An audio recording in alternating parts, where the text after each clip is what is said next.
Selamat pagi, siang, sore, atau malam. Perkenalkan, saya Gabriel Francesco Filipusnadi dengan NIM 2020-865. Pada kesempatan kali ini, saya akan mempresentasikan proposal studi kelayakan bisnis saya yang didoseni oleh Ibu Fitisia SE, SPD, MM. Dengan usaha yang saya buat yaitu coffee shop yang diberi nama Kopi Teman Papi atau ktp.co. Latar belakang yaitu kopi adalah minuman hasil seduhan biji kopi yang telah disangrai dan dihaluskan menjadi bubuk. Kopi sendiri merupakan salah satu komoditas yang dibudidayakan di lebih dari 50 negara di dunia. Sedangkan Indonesia sendiri menempati posisi keempat sebagai produsen kopi terbesar di dunia. Kopi Indonesia tidak hanya dicintai oleh pecinta kopi luar negeri. Di Indonesia sendiri, pemilik kopi di kalangan masyarakat sangatlah meningkat. Jika dilihat dari coffee shop saat ini, memang memiliki persaingan yang sangat ketat. Tetapi Kopi Teman Papi melihat peluang melalui konsumen yang jumlahnya terus meningkat juga. Berikutnya ada visi dan misi dari Kopi Teman Papi. Visinya sendiri yaitu menyediakan minuman kopi dengan bahan asli Indonesia dan menjadi pilihan utama konsumen. Lalu misinya yaitu mengutamakan kualitas bahan baku, pengolahan, dan membuat inovasi produk, serta menjadikan Kopi Teman Papi sebagai salah satu coffee shop terbaik di Indonesia. Juga meningkatkan perkembangan petani kopi di Indonesia. Lalu selanjutnya ada produk. Produk di sini kami menyediakan 3 menu yaitu minuman kopi, minuman teh, dan dessert. Untuk kopi sendiri kami menyediakan seperti americano, caramel macchiato, cold brew, dan kopi khas dari Kopi Teman Kopi. Serta beragam jenis teh. Lalu ada kuenya sendiri yaitu ada brownies, marmer cake, kue lapis, Oreo cheesecake, dan lain-lain. Berikutnya ada identitas perusahaan. Usaha kali ini saya beri nama Kopi Teman Papi yang beralamat di Bekasi Central Business District, Jalan Boulevard Ahmad Yani, RT 005, RW 003, Marga Mulia, Kecamatan Bekasi Utara, Kota Bekasi, Jawa Barat dengan kode pos 17143. Bentuk usaha kali ini yaitu perseroan terbatas. Lalu di bawah ini ada logo dari Kopi Teman Papi. Selanjutnya ada analisis SWOT atau Strength, Weakness, Opportunity, dan Threat. Untuk strength sendiri, yang pertama ada harga terjangkau, lalu ada bahan berkualitas, bahan 100% Indonesia, bahan higienis, inovasi, dan produk berkualitas. Untuk weakness-nya ada harga bahan tak menentu, lalu pembelian produk hanya bisa dilakukan di daerah Bekasi. Lalu untuk opportunity ada konsumen yang meningkat, bahan baku yang melimpah, dan lokasi yang menguntungkan. Lalu yang terakhir atau threat, yaitu banyaknya kompetitor, produk yang mudah dicari, dan tersedianya produk pengganti. Berikutnya ada aspek pasar yang terbagi menjadi 4 poin. Lalu sebelumnya ada latar belakang. Dalam bisnis kopi ini, pangsa pasar yang dituju adalah kalangan anak muda hingga pekerja, pencinta kopi, teh, atau dessert. Dan serta membedakan berdasarkan kesukaannya. Bisnis kopi ini akan menyediakan kopi, teh, dan kue dengan harga yang beragam. Dengan itu, bisnis kopi ini menargetkan pasarnya pada pecinta minuman serta dessert. Lalu untuk poin-poinnya yang pertama ada mengukur permintaan. Jika dilihat dari peminatnya, dapat dipastikan bahwa peminat kopi terutama di daerah Bekasi sangat meningkat. Bahkan jika dilihat dari persaingan peminat kopi ini dapat melebihi kapasitas ruangan yang telah tersedia. Lalu poin kedua ada mengukur penawaran. Di Indonesia, terutama Bekasi, memang perkembangan coffee shop sangatlah pesat. Tetapi rata-rata pesaing memberikan harga yang cukup tinggi, sedangkan Kopi Teman Papi sendiri akan menjual dengan harga yang cukup terjangkau, dan dengan kualitas yang tidak kalah dari pesaing dan tersedia tempat yang nyaman. Lalu untuk poin ketiga ada pertumbuhan permintaan. Dengan menurunnya pembatasan saat ini membuat pekerja mulai kembali bekerja dan pendapatan masyarakat mulai meningkat kembali, serta dapat mempengaruhi permintaan karena tingkat pendapatan masyarakat juga mencerminkan kemampuan atau daya beli masyarakat terhadap suatu produk. Coffee shop merupakan salah satu tujuan untuk bertemu klien, teman, hingga keluarga. Lalu ada pengembangan pasar atau poin terakhir, yaitu pengembangan bisnis akan berfokus di daerah Bekasi terlebih dahulu, yaitu untuk inovasi produk, perluasan lahan, hingga pembukaan cabang. Setelah dirasa berhasil pada pengembangan tahap 1, maka Kopi Teman Papi akan melebarkan bisnis ke daerah yang memiliki potensi yang sama atau lebih besar seperti Jakarta atau kota-kota besar lainnya. Dengan memfokuskan pengembangan tahap 1, diharapkan konsumen menyukai inovasi dan merasa nyaman dengan tempat yang disediakan. Berikutnya ada segmentasi. Pada bisnis kopi ini, perusahaan membuat segmentasi konsumen pada kalangan anak muda hingga pekerja, dengan rentang usia 15 atau remaja hingga 40 tahun atau usia pekerja. Lalu berikutnya ada bauran pemasaran. Strategi bauran pemasaran kami lakukan dengan analisis 7P. Yang pertama ada produk atau produk. Produk di sini yaitu minuman dan makanan, khususnya kopi dan teh, serta dessert yang bahannya menggunakan 100% bahan Indonesia.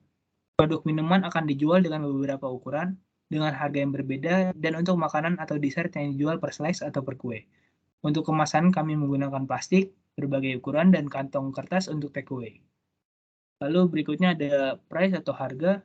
Produk akan dijual dengan harga terjangkau, terutama target perusahaan yaitu konsumen remaja hingga pekerja.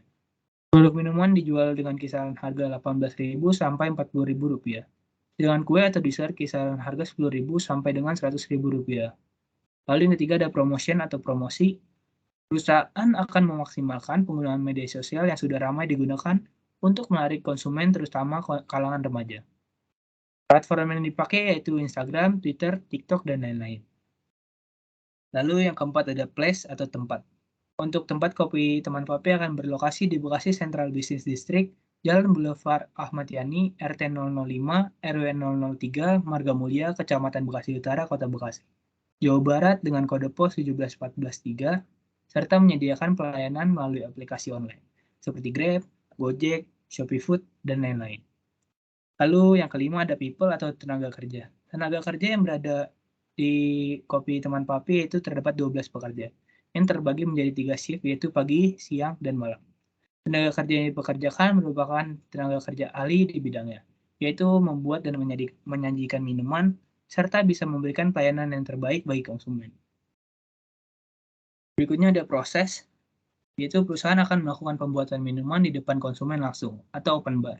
Sedangkan untuk kue dan dessert akan dibuat di tempat lain. Dan yang terakhir atau barang pemasaran ketujuh yaitu physical evidence. Pelayanan terbaik akan kami sajikan kepada setiap konsumen. Dengan pelayanan ini, kami harapkan konsumen merasa nyaman dan bersedia untuk datang kembali di lain waktu. Berikutnya ada badan organisasi. Dalam pendirian usaha ini tentunya membutuhkan pengolahan bahan, keuangan, dan tenaga kerja yang baik agar hasil yang diharapkan dapat tercapai. Mengenai kebutuhan tenaga kerja, kami membutuhkan 12 orang. Tiap orang mempunyai tugas masing-masing. Dan 12 tenaga kerja ini akan terbagi menjadi 3 divisi, yaitu divisi operasional, divisi keuangan, dan divisi pemasaran.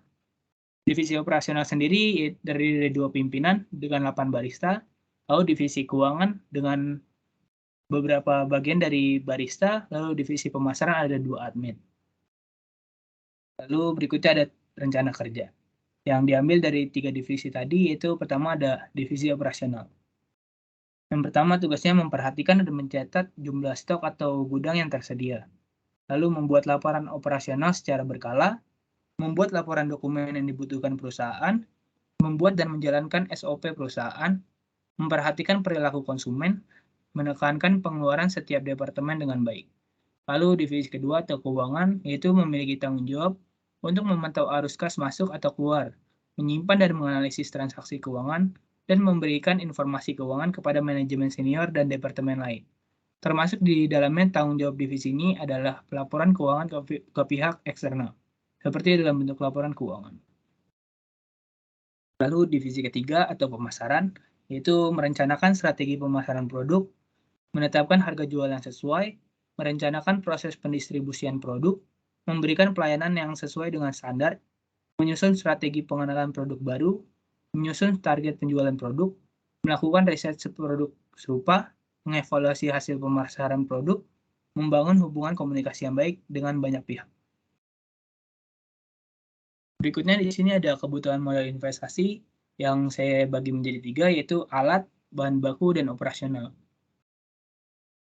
Untuk alat sendiri, kami membutuhkan espresso coffee machine, electric coffee grinder, gooseneck kettle, milk jug, timbangan kopi, coffee dripper, microwave, dengan total Rp88.560.000. Lalu untuk bahan baku dan operasional akan dihitung dengan pengeluaran per bulan. dengan bahan baku yaitu ada biji kopi, teh, susu kental manis, susu UHT, packaging, dan pembuatan kue. Dengan total yaitu Rp15.846.000. Dan untuk operasional sendiri ada sewa tempat, biaya operasional, biaya marketing, gaji untuk 12 tenaga kerja yaitu 2 pimpinan, 8 barista, dan 2 admin dengan total Rp70.750.000. Untuk total keseluruhannya menjadi Rp175.156.000. Lalu berikutnya di sini ada total cost, yaitu bahan baku ditambah operasional per bulan, yaitu Rp70.750.000 ditambah Rp15.846.000 menjadi Rp86.596.000. Dan total revenue di sini kami menargetkan 125 gelas per hari dikali 25.000 dikali 30 hari. Ditambah 25 kue per hari dikali Rp25.000 dikali 30 hari.